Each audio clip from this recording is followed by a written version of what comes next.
Yeah, man, I was bragging about you. You know, I really feel like you're a brother who could take what you know now and incorporate what you've been doing probably for your entire life and make some serious changes, because you're not that type to sit back and let things happen. I've seen you involved in everything, including the Black Lives Matter movement that branched out in Charleston, and as I mentioned earlier, organizing the Days of Grace events, working with the dock workers union down there and educating them and incorporating their assistance into the movements that you're involved in, man. So yeah, I'm very proud to know you, and it has been a pleasure and an honor to be a warrior at your side on several occasions. Much blessings, big brother. Appreciate the awakening to understanding the storyline.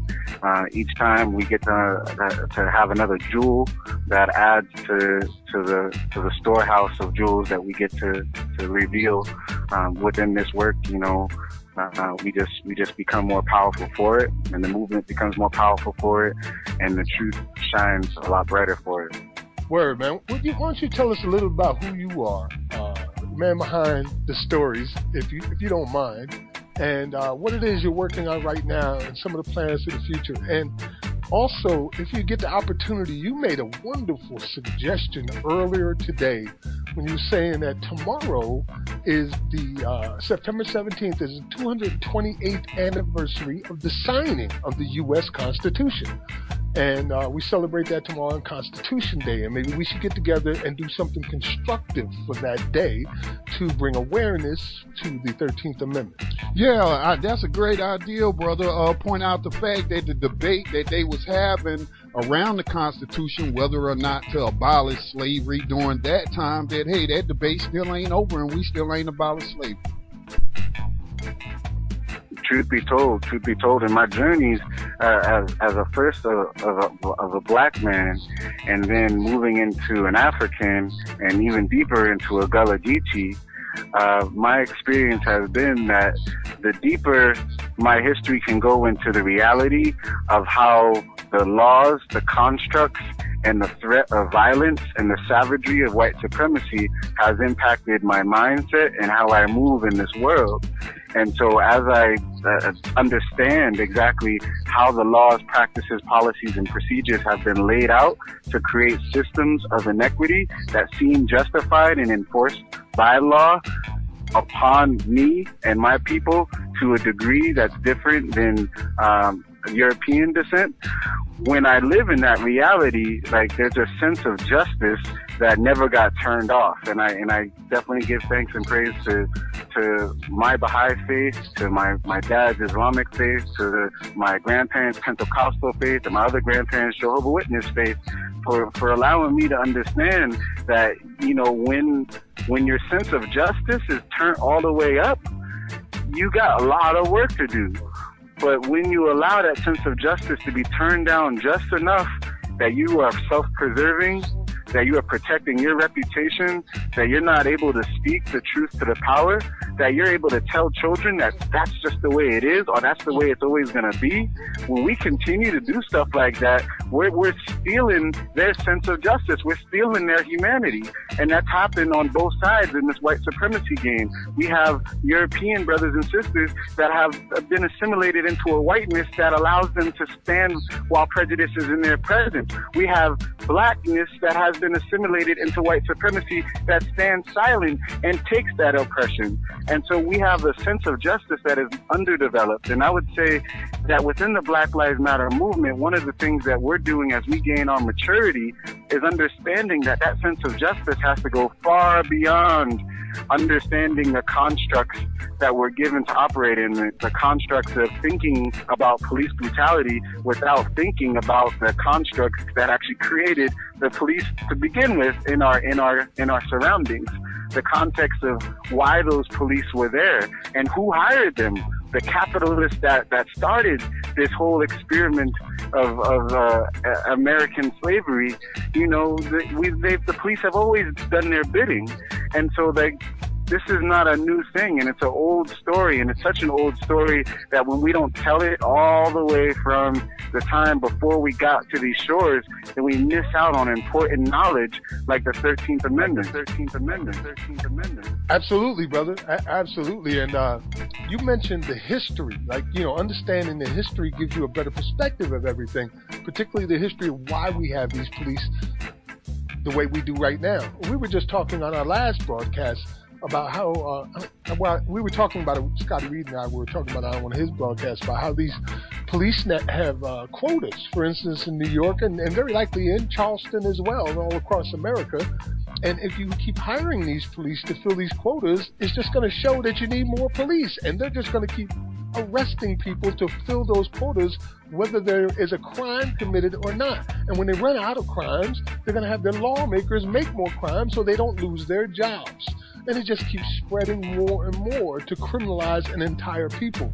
The Southern police, in particular in Charleston, still wear a badge that shows exactly how far back their origins go as slave catchers. This is the truth. We had Andy Savage, who's a lawyer for Michael Slager. As a part of Michael Slager's defense, Michael Slager told that the reason he stopped Walter Scott was because he had to fulfill a quota of 3 stops.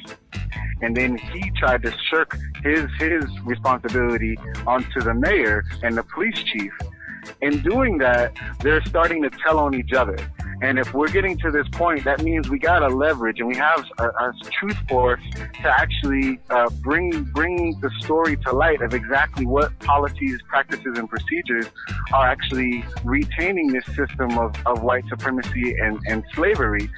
I'm particularly interested in naming those practices and procedures and then being able to abolish them, and being able to keep track of how a policy that's enacted, such as the policies of the war on drugs, had an impact almost immediately.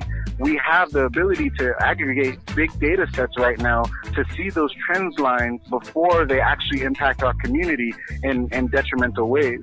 And so I'm definitely in a solutions mindset. I do think that we all have a sense of how they're moving, but I'm not sure if we have a sense of what to do to dismantle the way that they're moving. Well, I know you've helped put together proposals of reform, presented them at least successfully on one occasion and unsuccessfully on one other occasion to Charleston, I guess would be the mayor's office. Yeah, the mayor and then the Public Safety Committee, yep. And the Public Safety Committee, looking for changes then. I remember you reaching out to me with some advice of what I would like to add to that conversation. And of course, that was how we really got into the abolitionist conversation to begin with. But how does the reforms that you proposed to them, have they incorporated those now, particularly including the Citizens Review Board? No, of course not. The reforms that we are asking for are structural reforms. And so when you talk about structural reforms, you're talking about changing power dynamics.